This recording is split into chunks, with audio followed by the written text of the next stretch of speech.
And the Word became flesh and dwelt among us, and we have seen his glory, glory as of the only Son from the Father, full of grace and truth.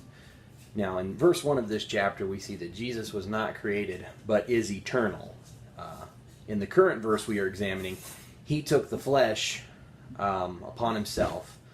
He placed the limitations of humanity on himself. He did not cease to be God, but became God in the flesh, so that he could dwell with humanity as a man. Instead of God only making an appearance like he did in the Old Testament tabernacle and temple, he was now physically present. The glory of God was now able to be seen and touched in the form of the man Jesus Christ. Now, the word only, it's picturing that Jesus was unique to God like no one else was. They were equal in essence because they shared each other's glory.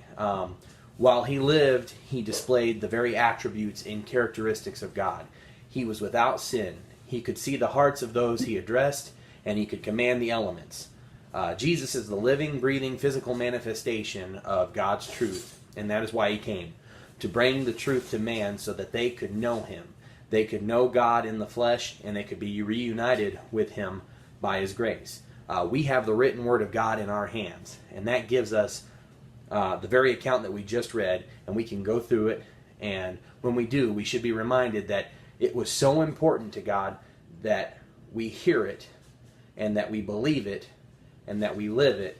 He sent his only Son to die for it.